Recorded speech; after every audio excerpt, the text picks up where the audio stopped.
사도행전 13장 1절에서 5절 우리 지난주 들었던 말씀 가지고 같이 목장 나눔하기 위해서 준비를 좀 하도록 하겠습니다. 우리 같이 말씀을 1절부터 5절까지 저하고 여러분이 한 절씩 교독하면서 보도록 하겠습니다. 사도행전 13장 제가 1절 먼저 봅니다. 안디옥 교회에 선지자들과 교사들이 있으니 곧 바나바와 니게르라 하는 시므온과 구레네 사람 루기오와 분봉왕 헤롯의 젖동생 마나엔과 및 사울이라.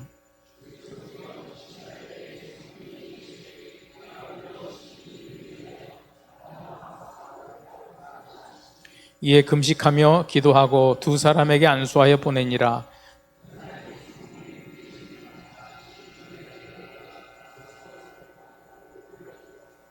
같이 보겠습니다. 살라미에 이르러 하나님의 말씀을 유대인의 여러 회당에서 전할세 요한을 수행원으로 두었더라. 아멘. 제가 드린 파워포인트 화면이 준비될까요? 그 다음 화면 넘겨주시죠. 그 다음.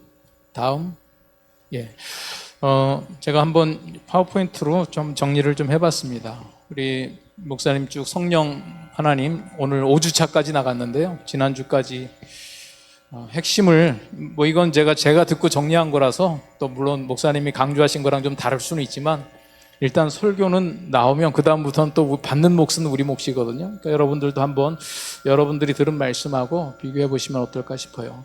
성령님께서 이 시대에 함께 하신다. 첫 번째, 성령님은 능력으로 오시는데 우리 모두에게 함께 하신다는 거예요. 그래서 우리가 하나 생각해야 될 것은 뭐냐? 성령님은 인격적인 분이시다. 우리와 함께 하신다고 특별한 기운이나 능력이나 도구가 아니라 인격적인 하나님이시기 때문에 우리가 그분하고 같이 인격적인 교제를 해야 되는 이것이 우리의 태도고, 그런데 우리가 그 인격적인 하나님을, 성령 하나님을 근심하게 하면 안 된다. 그래서 우리는 거룩한 삶이 필요한 거죠.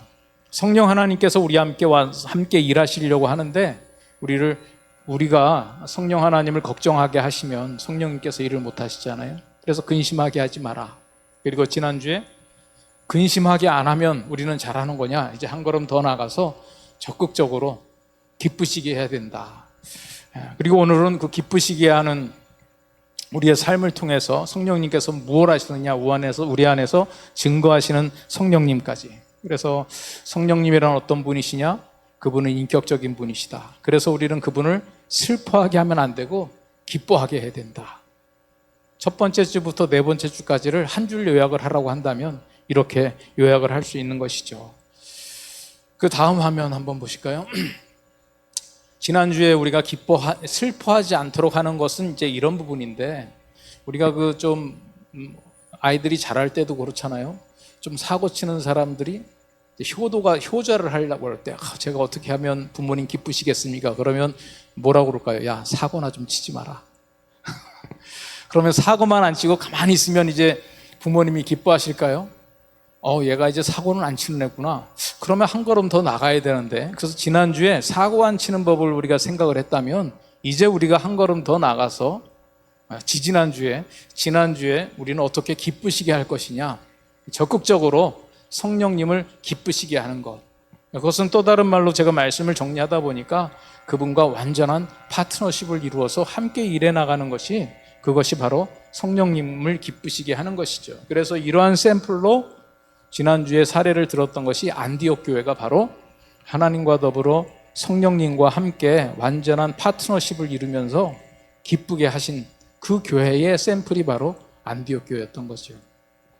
그래서 그분을 기쁘시게 하려면 어떻게 해야 되느냐? 지난주 말씀 정리하면서 아예 확실하게 세 꼭지로 요약을 해주셨는데, 그걸 제 버전으로 다시 한번 정리를 해보면 그 다음 화면,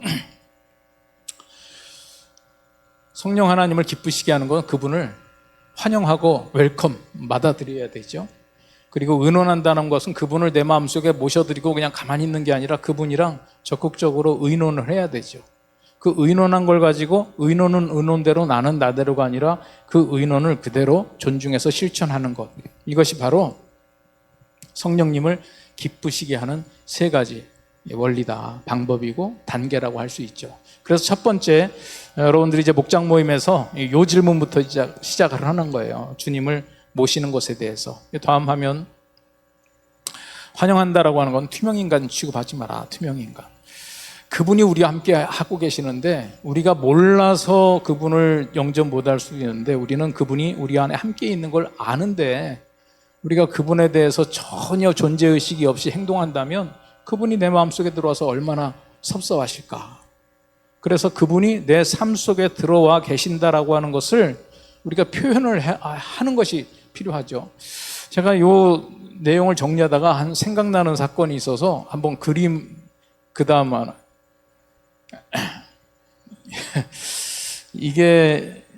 요거는 이제 그림이지만 실제 있었던 것을 내가 떠올려서 그 컴퓨터 보고 좀 그리라고 그랬어요. 제가 한참 설명을 해줬어요. 지금부터 한 몇 년 전쯤 될까? 한 5년 전쯤 될까? 제가 미국의 어느 교회에 세미나를 갔다가 피스메이커 세미나라고 하니까 그 다음에 한 번 더 와서 부흥회를 해달라고 그래서 가서 며칠 부흥회를 한 적이 있습니다. 근데 그 교회는 담임 목사님이 사임하시고 한국으로 가신 다음부터 꽤 오랜 기간을 그 교인들의 여러 가지 문제가 있어서 담임 목사님을 못 모시고 공석 중에 있었어요. 그래서 교인들 좌석이 거의 1000명 가까이 들어올 수 있는 교회 자리에 한 300명 앉아서 예배드리고 있는 그 상태였거든요.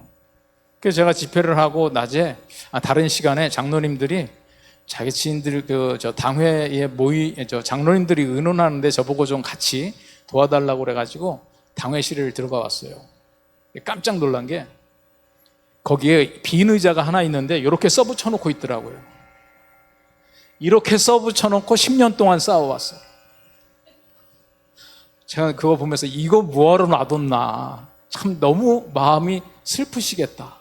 의자에다가는 아마 당회를 할 때 우리 성령님이 함께 하신 거를 항상 의식하면서 하자 그래가지고 주님 자리라고 하나 붙여놓은 것 같아요. 전혀 그 자리에 대한 의식이 없이 막 싸우시더라고요. 딱 그거 아니겠어요? 투명인간 취급하는 거. 과연 성령 하나님이 이 자리에 계신다라고 하는 것을 의식하고 있는가? 그분이 나와 함께 한다면 그 다음 화면 넘겨주시죠. 그래서 오늘 첫 번째 질문은 이걸로 했습니다. 육신의 몸을 입어서 공간적인 한계가 있던 예수님과 달리 성령님은 우리와 어떻게 함께 하십니까? 답은 그냥 제가 써놨어요. 성령님은 시공을 초월해서 지금 우리의 마음속에 이 공간 안에 함께 거하고 계시는 분이에요. 그래서 우리가 그분이 나와 함께 하신다라고 하는 것을 어떻게 의식하고 좀 표현하는 것, 잊어버리지 않기 위해서 여러분들이 하는 방법이 뭐가 있나? 오늘 그런 것들을 좀 나눠주시면 좋을 것 같아요. 그래서 그 다음 화면,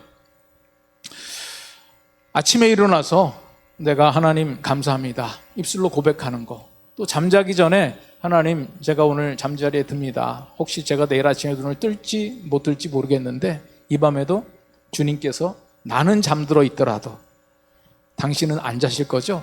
저를 지켜주시고 혹시 밤중에 호흡이 멎는다 그러면 주님 품에 안겨주세요.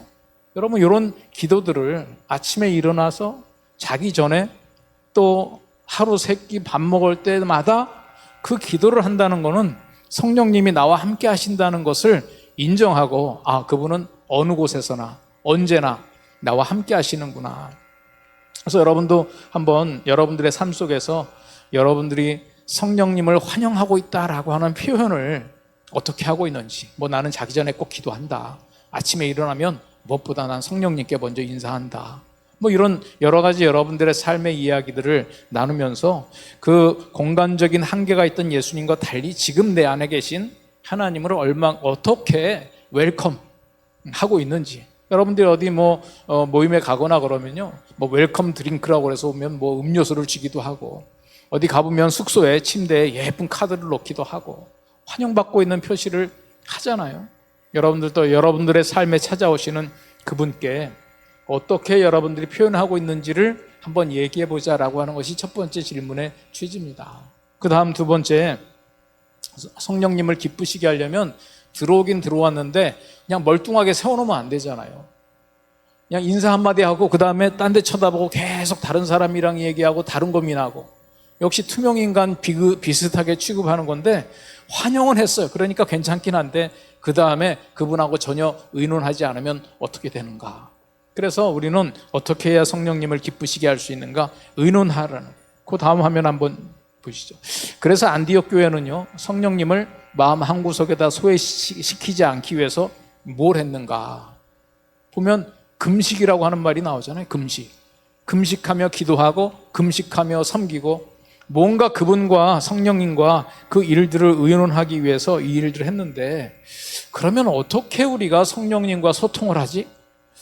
여러분들이 간증 들으면서 하나님께서 말씀하셨다 막 이런 얘기를 들으면 좀 신기하지 않아요? 야, 난 안 들리는데 어떻게 듣지? 우리 개혁주의 신학에서는 성령님의 음성을 어떻게 듣느냐? 다음 화면 넘기시죠. 성령님의 말씀을 듣고 우리 마음속에서 하나님께서 말씀하시는 건요, 말씀 묵상을 통해서 듣게 돼 있어요. 그냥 가만히 앉아서 있으면 그게 성령님의 음성인지 내 생각인지 구분이 안 돼요. 그래서 하나님의 음성을 듣고 성령님과 소통하려면 뭘 해야 되냐? 성경을 읽어야 된다는 거예요. 성경을 읽으면 성령님께서 그 말씀을 깨닫게 하시고 조명하시는 역사를 성령님이 하신다는 거예요. 그러니까 성령님을 기쁘시게 하고 그분과 소통하고 내가 이것을 해야 될지 말아야 될지 물어보려면 뭘 해야 되느냐? 가만히 앉아가지고 이렇게 들리는데, 만약에 너 그 사업 해라, 거기 가지 마라, 그 사람하고 결혼해라, 그러면 제가 뭘 의심해야 된다고 예전에 한번 설교했는데요, 정신분열증을 의심해야 된다. 정신질환이에요. 이게 환청이 들려. 환청. 진짜요. 그게 가장 대표적인 현상이 환청이 들리는 거예요. 그러니까 여러분들이 뭔가 소리가 딱 들리면, 근데 벌써 병이 들리면 의심도 못해요. 그래가지고 그 소리 듣고 그냥 광화문에 5가지까지 나와라 그래가지고 막 나가는 거 아니에요? 여러분, 우리는 그렇게 음성 듣는 게 아닙니다.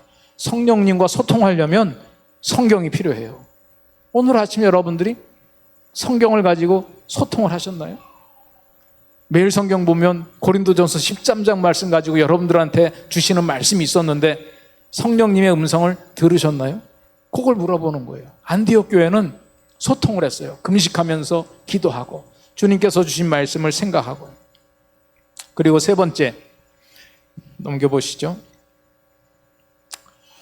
성령님을 기쁘시게 하려면 소통만 했는데, 우리 회사 가면 그런 거 있더라고요. 막 회의를 하는데요, 직원들이 사장님에 대한 컴플레인을 하는 게, 이런 컴플레인이 있어요. 회의는 한대요.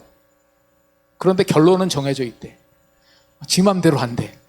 사장 지 맘대로 하는데 내가 뭐하러 의견을 내냐. 그래서 그냥 뭐 실컷 얘기해봐야 그래 다들 얘기해봐. 뭐 의견을 얘기했더니 그래 그것도 좋은데 하면서 항상 자기 얘기만 하고 순종하지를 않아요. 사원들의 이야기를 듣는다고 하면서 존중하지 않죠. 그래서 우리도 말씀 묵상을 했는데 성령님을 기쁘시게 하려면 결론을 존중을 해야죠. 그런데 우리가 그러면 어떻게 결론을 내지? 그래서요, 신약 시대에 공동체 안에서 생긴 게 뭐냐면 회의가 있어요. 회의. 어떤 분들은 회의를 많이 하면 회의적이 된다 그러시던데, 여러분, 신약의 교회는 이제 더 이상 제비뽑기 안 합니다. 우리 한 사람 한 사람에게 성령님의 임재가 있기 때문에 우리 교회는 무엇을 할까? 누구를 지도자로 세울까? 그럴 때 추첨하지 않아요. 투표를 하죠. 투표. 그래서 민주적 의사결정이 매우 중요한 겁니다. 여러분, 성령님을 기쁘시게 하려면 우리가 생각하는 하나님의 뜻이 혹시라도 착오가 생기지 않을까, 내 욕심이 아닐까, 내 생각이 아닐까, 그래서 이걸 가지고 우리는 민주적으로 회의를 하는 거예요. 민주주의 제도가 어디서 발달했느냐? 교회에서 발달했어요. 그전에는 그냥 왕이 명령하면 끝났어요. 그런데 종교개혁이 일어나고 나서는 모든 교인들이 함께 참여해서 의논해서 결정하는 방식이 종교개혁 이후에 회복이 된 거예요. 종교개혁 시대에만 그랬느냐? 초대교회 때도 그랬어요. 안디옥 교회에서 누구를 보낼까? 어떤 한 사람이 계시받아가지고 바울과 바나바요 지정을 한 게 아니라 함께 금식하며 기도하고 공동체에서 결정을 했죠. 그 다음 아까 사진 다시 한번 나오는데요, 여러분, 이 얼굴을 보면 아름답게 회의하는 모습은 아니죠. 투명인간 만든 것도 문제지만 이분들의 얼굴과 손과 입모양을 보면 민주적인 회의 같지는 않아요.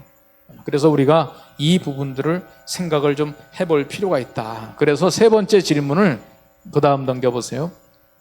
어떤 일을 결정하거나 목표를 이루기 위해 노력할 때 내 생각이나 특정한 사람의 능력보다 성령님을 최고로 존중하는지 어떻게 점검할 수 있느냐? 이것도 사실은 제가 답을 제시한 거예요. 회의를 잘해야 돼요. 그래서 우리 교회는 이러저런 회의들을 할 때 어떻게 행해야 된다라고 하는 규정들을 헌법의 정치편에다가 넣고 있고, 교회마다 정관도 있고 규정도 있어요. 그래서 오늘 우리는 하나님을, 성령님을 기쁘시게 한다. 그 다음 화면 이제 정리를 해보면요, 웰컴, 내가 성령님을 마음에 모셔드리는 것을 어떻게 여러분들이 표현하고 있는지 한번 여러분들만의 노하우를 나눠보시고, 또 내가 정말 어떤 결정을 하기 전에 성령님과 더불어 커뮤니케이션을 해야 될 거 아니겠어요? 말씀을 놓고 묵상하면서 기도하는 거, 내가 요거 했는지. 요게 두 번째 질문. 세 번째 질문, 뭔가 우리가 함께 하나님께서의 구약 시대에는 특정한 사람에게 계시를 줘가지고 그 사람이 이끌고 가도록 했어요. 그런데 성령 하나님은 이제 어떤 하나님이다? 모두에게 함께 임하시는 하나님이다. 그래서 우리가 의사결정을 할 때 인기 투표를 하는 것도 아니고, 누가 많이 지지하는 의견인가 이거를 알아보려고 하는 것도 아니고, 하나님께서 원하시는 것은 무엇인가를 결정하기 위해서 우리는 회의를 하고 투표도 하는 거예요. 그래서 그 나온 결론이 내 생각하고는 달라도 우리 공동체가 기도하면서 내린 결론이면 존중해 나가는 것, 그게 성령님을 기쁘시게 하는 것이다.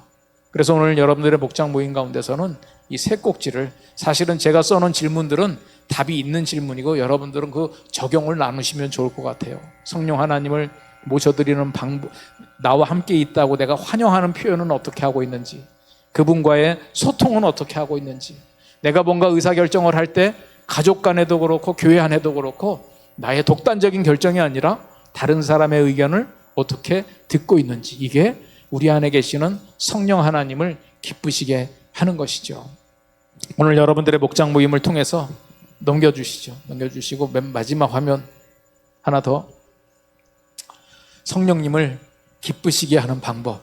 우리 지난주 말씀을 다시 한번 복기하면서 여러분들의 마음속에 이제 성령님을 근심하지 않게 하는 수준은 좀 벗어나서 성령님을 어떻게 기쁘시게 할 것이냐, 한 단계 더 나아가는 여러분들의 목장 모임을 통해서 풍성한 나눔이 있기를 바랍니다. 오늘 성령 하나님께서 우리 함께 해주십시오. 다시 한번 간절한 마음으로 하나님 앞에 드리는 찬양, 여러분들 앞에 하나님께서 지금 와 계시고 그 하나님이 여러분들의 마음 속에 계시고, 또 내 속에만 계신 게 아니라 옆에 계시는 한 분 한 분들의 마음 속에도 함께 거하시는 그 성령 하나님의 음성을 오늘 우리가 들어야 되지 않겠어요? 이제 같이 찬양하면서 우리 마무리하도록 하십시다.